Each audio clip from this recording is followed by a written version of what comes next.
This young top Canadian prospect is a problem. Is there a 15-year-old player that has won multiple Player of the Game or multiple MVPs of any given tournament? JD Sports Canada Player of the Year? That's not good. He can't fucking guard me. He can't guard me. In the lab with the current league MVP, Finals MVP, and NBA champion Shai Alexander. And dropping dimes for Steph Curry.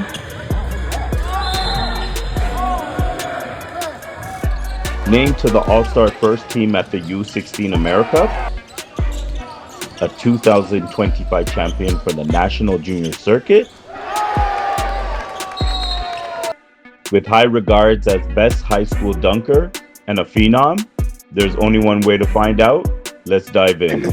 I'm Isaiah Hamilton. This is my interview on Versus TV. Don't forget to check out Fracture Society. Same, man. Not that much, I'm good. Bless. Fella. Before we get into this interview, I do want to shout out Jay Hamilton, his pops. He's over there. He's the one that made this happen, right? Without him, this wouldn't even be possible. I thank you, Jay, for blessing us with this opportunity to get this phenom on our platform. So big up, pops. Of course. Salute. Of course. All right, you already know what it is. Let's get into it, man. Where do we start? Where do we start? Let's start with the foundation. Yeah. So tell us about where did it all start? Where were you born, right? What got you into basketball? And just tell us a little bit more about your journey that led us up to here. Pretty much like who put the ball in your hand. All right, so I'm from Oakville, Ontario. And just to start, my brothers and my dad put the ball in my hand. You know, it wasn't always, basketball with me wasn't very love at first sight. It took a while for me to actually get into the sport and love the sport. So yeah, my dad and my brothers put the ball in my hand. Nice. And was it directly like, okay, you're gonna play ball, or was it like a competitive thing where you're like, you know what, I'm gonna try this, and they kept beating up on you, so you tried harder? Yeah, it was more the second. You know, my dad and my brothers always beat up on me, you know, in the driveway, on the mini net, stuff like that. So it's more like, okay, I need to get better than these guys, and you know, so that kind of gave me the drive to just be who I am today. Are your brothers much older than you, or? Oh yeah. Oh, okay. My oldest brother is he's like 17-year age gap and a 4-year age gap for my youngest brother. Got you. Are they just as tall? Oh no. Okay, No. okay. So you're the tallest? Yeah. Shoot. As a 16-year-old, or 15 turning 16, who would you say emulates, or your game emulates off of that one particular player? Whether it's even in the league or the current league that you're playing. When I say league, I mean NBA or even college basketball. Who would you mimic your game after right now? Right now, the biggest guy I'm mimicking my game after is Isaiah Evans. Plays at Duke. You know, we play the exact same. You know, once I showed my mom an edit of him, TikTok edit, mixtape, whatever, and she said she felt like she was watching me. So that was really the point where I was like, okay, I need to start watching him and see what he does, because obviously it's working. So since your brothers kept beating up on you, are there bits and pieces of their game, or your pop's game, that you took? Of course, all that? of course. One of my brothers is definitely defense, and I took shooting from my dad. And the other brother just being like gritty and strong. You know, he was a football guy, so he was really strong. So I kind of took that off him, and like I was able to take the first punch and, you know, get bodied and get back up. Okay, so you mirror your game off of that player, but around the circuit or around your peers, who do they say you emulate? Right? So meaning League-wise. Like league-wise. Like, to me, off the rip, I see sort of like, and maybe it's because of the height, but I do see like Anthony Davis. Okay, yeah. I do see something similar Okay. there, right? Okay. Who else would come to mind? I mean, there's so many aspects of your game. I mean, if we're talking about bounce, Yeah. I say Ant-Man comes to play, Yeah, you guys Ja. bunnies. Yeah. But when I say Anthony Davis, is because to me Anthony is like an all-around player. Like Right, he, right, you know, right. he plays defense, Yeah. blocks, dunks, Shoot. He has a Yeah, it's a little Jimmy. yeah, a little. A little. But is that a fair analysis or? Yeah, for sure. Okay. Shout out to Anthony Davis. Of course. But I want to rewind it back. January 20th. You had a game here, and I have it on. I filmed that game. And there's a reason why I'm bringing this up. This is more in terms of your growth, right? So this is not a knock on you or anything. January 20th, you had a game here, and literally the first play coming down the court, I think you sprained your ankle. Yeah. You remember that game? Yep. And me and your father, we were in the corner. After, you know, you got all settled and I guess patched up and whatnot. Yeah. You're on the bench. But what we noticed is that I think you were so upset at the fact that, well, number one, you got injured. And number two, like first play of the game type of thing. So you weren't a part of that game. Mind you, I think you guys went on to win that game. But what we noticed and what your pops brought to my attention was sort of like the leadership. Like you were more upset with the fact that you were sidelined than opposed to now becoming a cheerleader for your team and whatnot. So we chopped it up and I said, you know what, just give him time and whatnot. You know, he's still young and so forth. Fast forward, I think it was the junior circuit that you guys ended up winning the championship. Yeah, Under Armour. I want to say early March, if that's correct. Yes, National right. Junior Circuit, yeah. Right. I was there for the semifinals game. I don't know if you remember that game, but that's when you guys hit a buzzer beater to go into overtime. okay. Yeah. Remember that game? Yes. And I took notice that throughout that game, you were just cheering on your team. Of course. Like you were like the biggest cheerleader for your team. I could hear you from the side. I could hear you, like you were engaged, right? And it just brought me back to January 20th. And in a short time frame, like you grew, Yeah. right? I like that because at least it shows you that although you're clearly the leader of the team, sometimes it's not all about the leader, but Exactly. and the small things, right? It's the small things. It's when you're not active, Yeah. it's the small things that could help your team for sure. get that W and whatnot. So I commend you on that. I Of course, like thank that. you. But what do you attribute that growth to? Did you have a conversation with Pops after that situation, the first situation, or did you just look in the mirror and understood that, damn, I wasn't really cheering my guys on? You know? Yeah. So the January 20th game when I twisted my ankle, we did end up losing that game. Oh, sorry. Yeah. But it was just like a learning experience because, you know, I think we definitely could have won that game if I was active on the bench and getting my guys on the bench involved in the game. Because that's one thing that King Heights does very well is, you know, their energy. So I feel like if we brought the same energy and when they punched, we punched back, I think that was definitely a game that we could have won if, you know, on the court and off the court was engaged. And I feel like I definitely could have helped with both of those sides, you know, getting my guys on the court engaged and the bench guys engaged. Right. It's huge that you're taking responsibility for that, you know what I mean? So as your prep school season ended with, I guess, a series of injuries, going into the summer, how did you mentally or physically prepare yourself to even say to yourself, you know what, I'm not going to allow that to, or I'm going to try to not allow that to happen? Physically, just making sure that I don't get injured again. Sadly, I did get injured in the America Cup semifinal game. But, you know, the Team Canada staff is really great with, you know, physical. It was just something that they always helped with, always make sure our bodies was right, insides and out, you know, like with milkshakes and eating properly. So that's something they could have helped me with physically. And mentally, you know, just reflecting on past experiences like the January 20th game. And, you know, even when I'm on the bench and I'm not injured, I can be engaged and, you know, just always help my team. Before we go off the favorite players and what, I just want to add, okay, so who is your top 5 in the NBA right now? And who is your top 5? All time? No, not all time. I would say more in the prep. Okay, prep yeah. world. So let's start with the NBA. Yeah. First, obviously, Shai.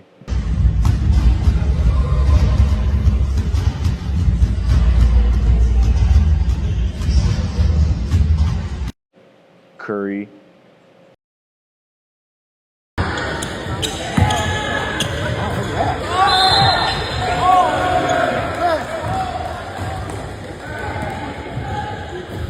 LeBron, Giannis, and right now I feel like he's on the come up. You know, I've been in the gym with him a couple times. Nikhil Alexander-Walker, I feel like he's going to be a great season for him. So, And shout out to those guys. yeah, that's my top 5 for this year. It's a good 5.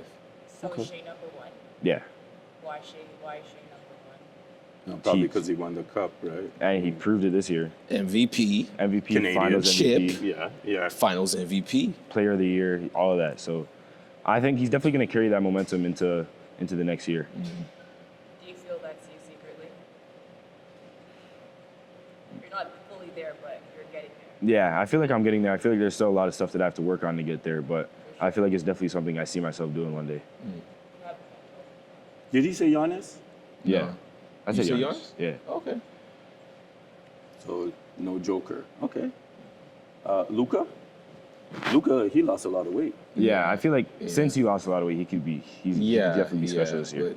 But, it's politics. over Okay, there. but would that affect his game? Like you're He could be more agile. That's He'll be something more I feel like yeah. he was like that's something he was lacking this year is his speed, and it's easy to burn him on defense because he's strong but he's slow. So it's just one move and go. Yeah. You know what's crazy? He's slow, not agile, and he'll give you 30. Yeah. Yeah, he can shoot. Like he'll give you 30 just like that. He Right? plays his own space, at his own pace. So it's like, Yeah. and you can't touch the guy. So Yeah. Okay. How about top 5 in your league, in your class, in your class? It doesn't even have to be. Well, no, I'll allow you. I was gonna say In it doesn't order? have to be. It doesn't Yeah. have to be members of the Crestwood team. Right, If, right, if right. so, then Yeah, I'll like- be. Yeah, so be it. around the circuit. It doesn't have to be in order. Also. Yeah. So my top 5 right now is probably me, Kenyon St. Louis.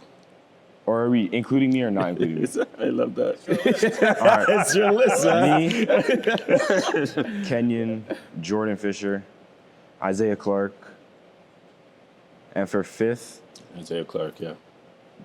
Jalen Shepard. Okay. Okay. Yeah, Jalen Shepard's definitely a big one. That's a good pick. I like that. Shout out to Big Isaiah Clark. Shout out to Isaiah Clark. So on before we get ahead of ourselves on verses 2-4, we kind of do a little, let's see, how should I put this?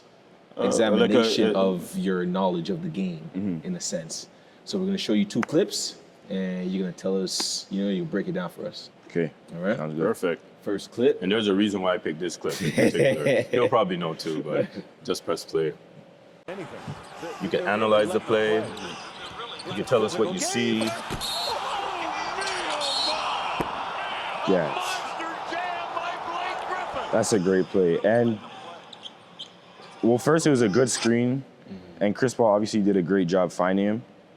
And even the other guys on the team, they did a great job spacing. And I think that's DeAndre Jordan right there. Yeah. He did a great job. He was just on the block, so he kind of set up his defender for failure, which is good. So that's what I see. And Late rotation. yeah, he knew he was gonna late rotation. DeAndre Jordan, I feel like he definitely calculated that even before it happened. And yeah, it's a great play. Okay. Can you show him the next All clip? right. The next play. And then we'll dive deep into it. Talk about this play right here. Talk about this right here.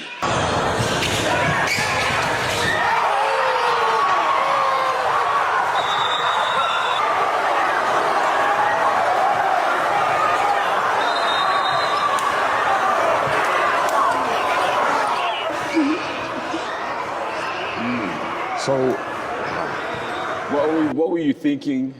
Your thought process?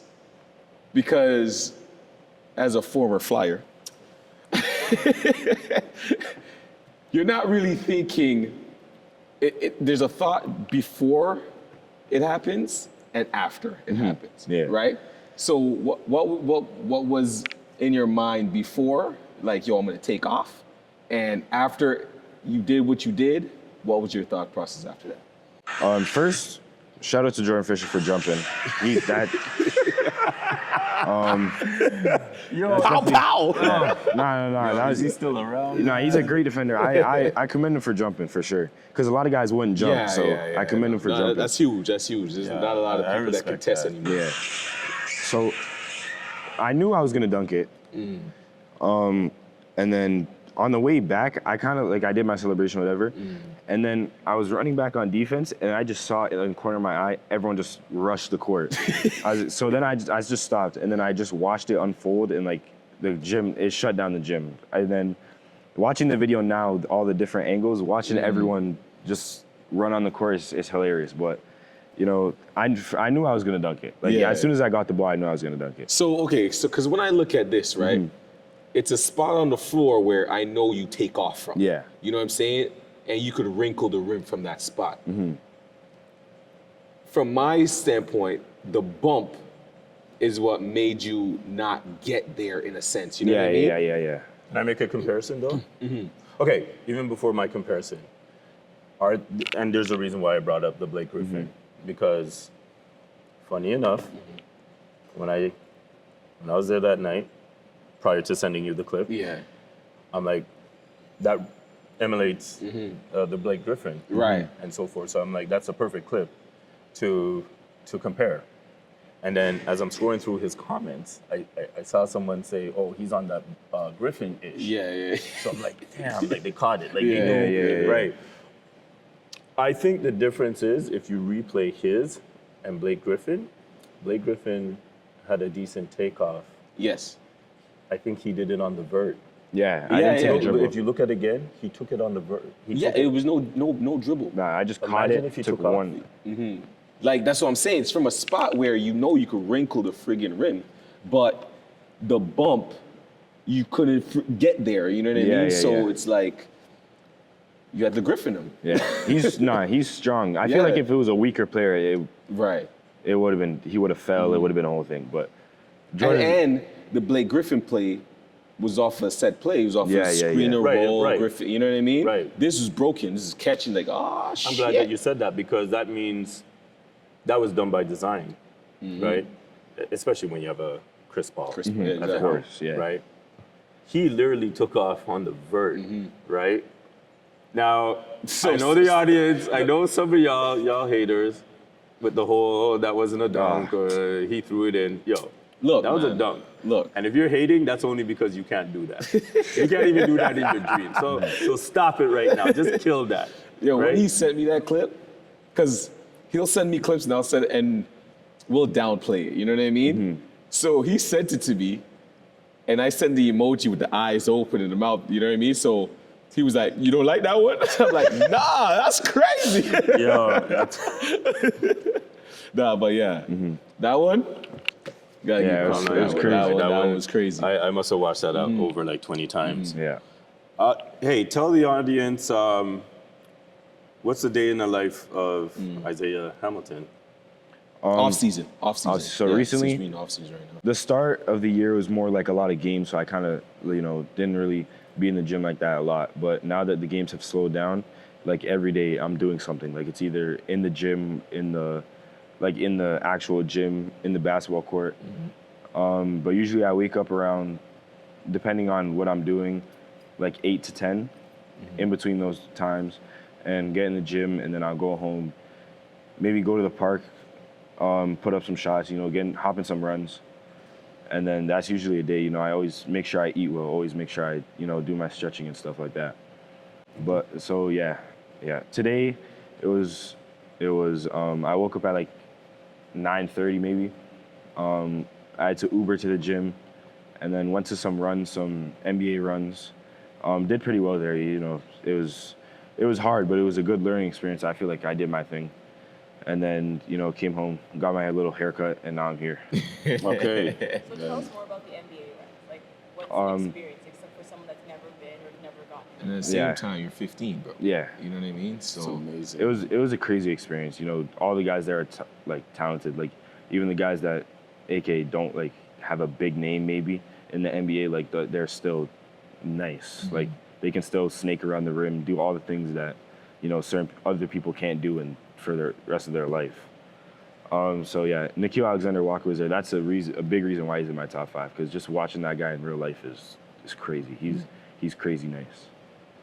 good. Nice. I guess I'm going to segue into one of the questions that me and Makaj were speaking of off camera. By the way, do you consider yourself the top player, right? The top 15-year-old player right now in the country? Yeah, You're number 1. yeah, Hands down. yeah. I feel like I showed that. Keep showing it. Okay, but let's say as a top 10 player right now, 15, 16, how do you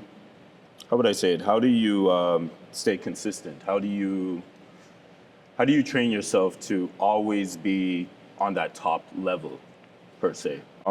Just first, you never know who's watching. So just always playing like there's someone in the gym, even if there's no one in the gym. That I feel like that always helps me to drive myself, you know, even not right now, but like in a couple years when I'm have to make that decision, like I want to be comfortable in making that decision. So I feel like just, you know, you never know who's watching and just always playing like there's someone in the gym or always play like it's a championship game. Nice. I like that answer. How do you get ready for a game? Like what, you know, drives you? Is it a big name on the other team or is it the team in general? Like what does it for you? It's usually because I'm always playing against elite guys, so it's just being, you know, that name or just picking a person on the team that I just say to myself, I don't like his face, so I'm just gonna go at him. I like that. I have a question. You went to America and you went and styled on all the Americans and all the people in the next league in the world. Like, how was that experience to know that you blew up all over social media because of that experience? yeah, I was- especially coming off of an injury. Yeah. It was definitely like, just to start, like it was definitely an honor to go there and have my coaches trust me and, you know, trust me to have the ball in my hands, trust to do what I do and it will work. But then, you know, I didn't go there expecting to be the top player and come out second scoring. I was like, okay, I'm just gonna, like they gave me a role, I'm just gonna do that role and hopefully like it does good for the team and it does good for me. So I definitely didn't expect to like do that. And then the first game I had 24 points and then I came home and I watched the game and I was like, okay, like I'll just do all the stuff I did in this game in another game. And I know that even in that game, there was stuff I could correct. So I just tweaked my games every day and just corrected it. And then it worked out. And what was the difference between the energy, playing style, or whatnot, the culture of basketball in America? Because you all dominated, right? Yeah. And the culture of basketball in Canada. Right. I just say everyone there, like there's not a lot of people in Canada that are crazy about basketball. And everyone there is crazy about basketball. And it's some of the people like they're there to like they're there to like feed their family for the rest of their life. And there's some people that just play just because it's fun. But like if you're working hard, basketball is going to be fun either way. So you actually noticed that difference? Yeah, In for sure. terms of your competition? Yeah, because I can be playing, you know, here in CYBL or National Junior Circuit and we're up by 20 and the other team just looks defeated, like they don't even want to be there anymore. But you could be beating a team, like say Brazil, we were beating Brazil by like 30 and they had the same energy the whole game. Like they didn't go down a bit. Same with Mexico, even because they were the home team, we were beating them by a lot. But every bucket, you know, their fans were cheering, and it got louder every quarter. Like it doesn't matter if they're up 20 or down 20, they're all gonna have the same energy. Wow. That's an interesting perspective. I like that. I'm going to think about that one. I like that. Do you have a preference? Do you like Canadian ball or American ball? I definitely like playing against Americans because I feel like there's people in America that are better than me, so I have to. Oh, you think so? Yeah, there's like a couple guys that I've played against and be like I need to get better. Because you gotta look at it, right? Like Their the facilities are population. very top tier. The population itself, America has a dense population. They have a much bigger population. Our population is like just at the southern borders of Canada. Yeah. Right? So it's like it's a sprinkle of guys, and thank God we have some top guys. But America has a lot of top guys. Yeah. You know what I mean? So the competition is more fierce. Yeah. Yeah. Just give me 1 second. I know this is going to be edited, so I just want to go back to that all-star first team. USA, Canada. Side note, you were a camp counselor, weren't you? For the Yeah. Titans basketball. Yeah. How did you find time for that? That was just, fortunately, it was two days or 3 days. So I just went there. There was 2 weeks of it, but I didn't go to the second week because I was in Atlanta. Gotcha. But yeah, I don't know how it How was just the experience lined of, up being, perfectly. Like a leader, like teaching younger kids, because I saw a couple of pictures that you had with the kids. Yeah. They looked up to you like a star, and you haven't even Yeah, it was definitely broken barriers yet. it was definitely great. You know, there's fair enough that all of the people that were there for the younger age, all the girls that were there were better than all the boys there. Like I can say that with my chest. Like so that was definitely great seeing. Like there's girls in there that I know are going all the way no matter what. And then just for the older group, there's a couple guys that I can see, like if they take it seriously, then they can definitely make some noise. There's a kid there, I don't remember his last name, but his first name's Henry. You know, he plays for Burlington Force, I think. Like he plays for Elite Six for AAU. He's definitely a guy that, you know, he's big for his age, he's strong as hell. You know, he could definitely, if he sticks with it, he could definitely go. Like it was just great seeing like the upcomers and, you know, calling it before they actually do it, because I know some of them could definitely do it. And that's how we feel about y'all. You know what I mean? You like up and coming. We know you could do it. We know you could get there. That's why we give you the flowers before you get there. You know what I mean? Of course. Could we go back to the top 5 for the America? America. You represented Canada, obviously.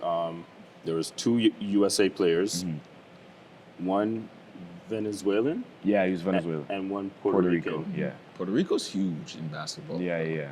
They had another thing with Puerto Rico. They had a parent for every single player that was there, For real. and maybe their whole family was there. There was a lot of people Yeah. from Puerto Rico, and it wasn't even hosted in support's Puerto Rico. crazy. Yeah. But you made an interesting comment during this interview that you saw the difference in hunger with some of the competition. And it's almost as if you were alluding to, I guess, Canadian ball players not having that hunger. I think you even said, you know, there's players that I guess were sort of playing like basically their life is on the line or whatnot. Can we dig a little bit deeper than that as to why Canadian, Ballers don't have the passion. like they American don't have ballers. that drive, like she said, that passion, that hunger, right? I mean, we're skilled, right? But I think with Athletically, too. But I think with me, it's the determination and the hunger that kind of Yeah. bothers me. I just find that it stems from environment. society and their environment. Like they got food stamps and government cheese and you know what I'm saying? Like Yeah.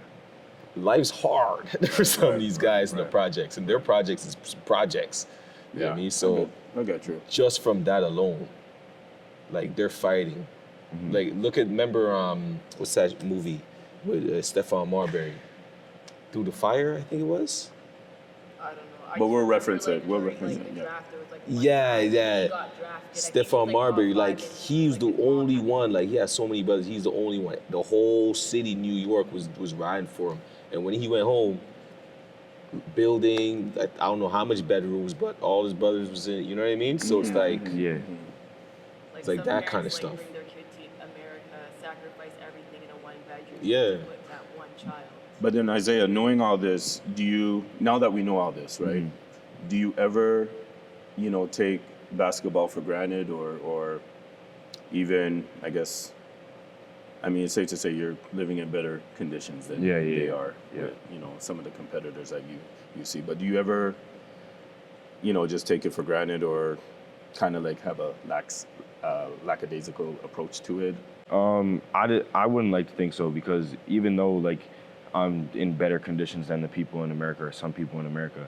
Like my parents and my family have sacrificed a lot just to get me to where I am today. So if I don't do it for myself, I do it for them definitely because, you know, they've done a lot for me and, you know, they didn't have to if they didn't want to. So, you know, that's definitely I think about every time I'm training, like if I'm having a bad day or just keep going, like for them.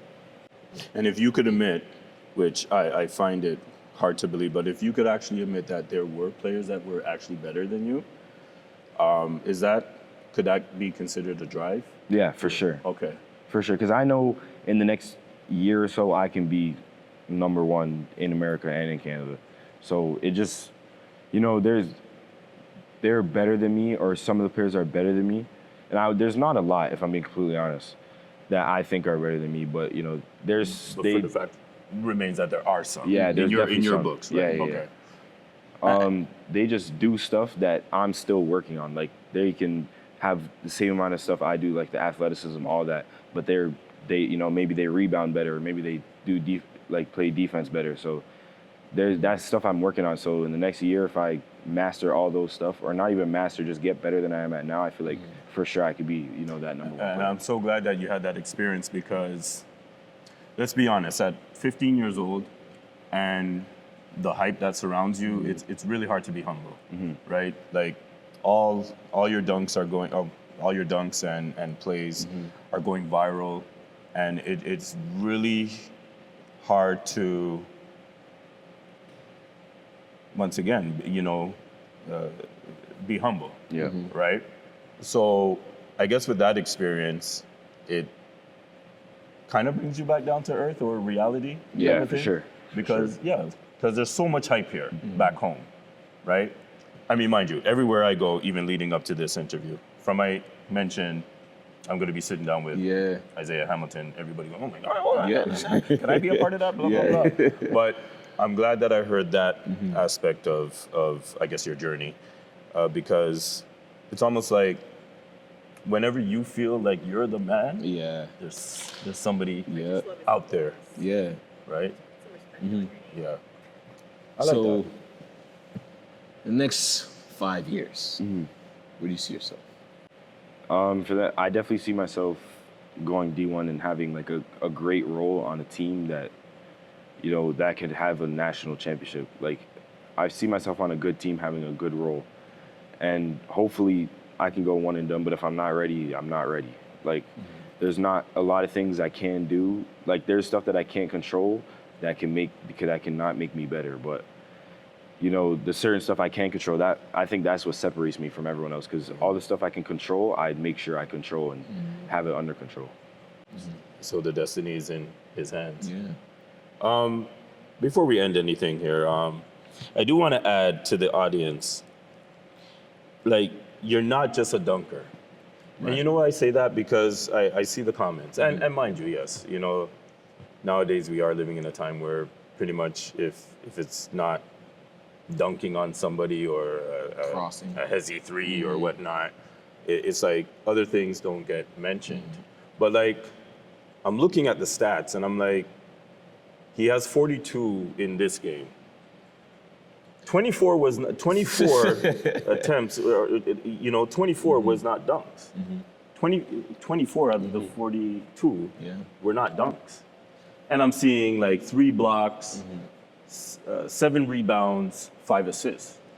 So, like, he's not just a dunker, right? The thing I is, just had to put that out there. Of course. for guys, even in the league, like what happened to Vince or some of these guys, they get labeled as a dunker, then they stop dunking or they stop doing certain things. Just keep doing what you're doing. Of course. You know what I mean? If you get 10 dunks in one game, get 12. Yeah. You know what I'm saying? Like, Just keep going. what I always think of when people say that, like, if I drive past someone and I can dunk it, I'm gonna dunk it. Like, there's obviously, like, if there's someone 7'5" in front of me, I'm not gonna dunk it. But I might even attempt it. Why not? Like, so I mean, I don't really take offense to when people say I'm just a dunker, because like what you said, I averaged this year 25 points and maybe 8 were dunks. So there's those, you know, other points they're not dunks. So I mean, watch the film. That's all I gotta say. Straight up. Is there a favorite dunk between the East Bay and the windmill? I know those two stick out. I know those are your signature. I like the East Bay more, but I feel like my windmills are getting way more powerful because I'm getting stronger. So, you know, once those East Bays get powerful, then I'll probably, you know, that's why I think when overtime comparing to Zion, that's definitely something I saw that. like separates us because his dunks were powerful. My Yeah. dunks are more like finesse. So once I could combine the finesse and the power. But even to your credit, some of the Zion dunks, he was like, what, 17, 18? Yeah. Yeah. He wasn't 15 Yeah. doing those things. So Right, exactly. I see why they would compare, but like, let's talk about the age gap Yeah. too, type of thing. Yeah. You know what I'm saying? Also more heavier too. Yeah, he's Yeah, more. that's a tank. Yeah. It's a freak of nature, man. Could I see you? Can I see you windmilling on somebody? Yeah, for sure. Or can you East Bay on someone? Yeah, it's gonna come one day, I promise. Yeah. He's just warming up. He's getting ready for the NBA dunk off. That's all. That's what I'm saying. You know what I'd love to see before we end? I would love to see like the Dominique. Oh, like yeah. I haven't seen that yet. No, I know you might- that's coming. Yeah. I can do it. I've done. There's videos of me doing it, but you know, Whatever. Yeah, it has to come natural. Isaiah, where does the audience find you? Hamilton.2 on Instagram and Why So Hollywood on TikTok. Why is South Hollywood? YSL Hollywood. Are you on Twitch? Okay. Nah, I don't. Okay. I hear that's an up and coming thing right now. Yeah, I don't understand it. maybe one day hopefully I'll hop on with one of the famous Twitch streamers. He's in the gym practicing. Yeah. There you go. Isaiah, man, stay humble. I Stay can't great. overly emphasize that because I'm not even gonna lie. With all the attention, it would be very difficult to not be, and, At and your so age, forth. too. You know, destiny is in your hands. You have your parents course. as a major support. Big up And Pops my for family- keeping you humble. My family Pops definitely there. keeps me humble because like I can, you know, go do a viral dunk and have 50 points, and I'll go to my nana's house. She told me to take out the trash. So Right. in their eyes, I don't change. Right. No, and I'm glad that you're going through that experience because, like I said, you're young, you're definitely a phenom.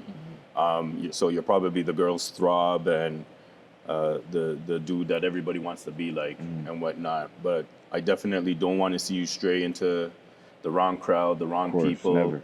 and whatnot, because you know that could easily happen. Yeah, and Right. you know, it's like I don't have to like you don't have to cut off certain people, but like there's people that you can and can't hang out with. Like there's people that will ask me to hang out, and I'll just say nah, like I'm good, because like the stuff that they're doing doesn't help me. So Right. Just stay in your lane. yeah, Just stay in your lane. They and have a just know- different yeah. lane.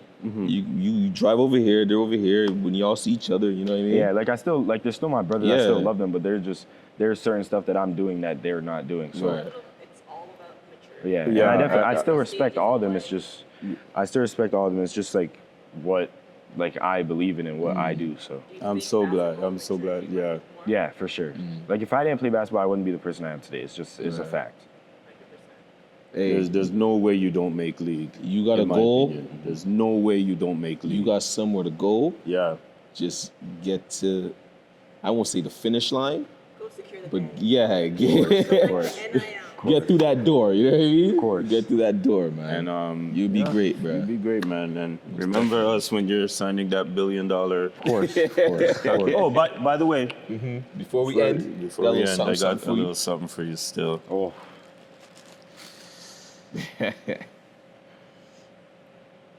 That's tough. That's tough.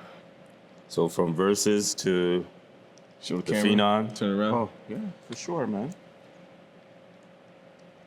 Yo, this is the future right here, man. Real talk. Shouts out to Boss by Nature. You know what I mean? We Yeah, always. for real.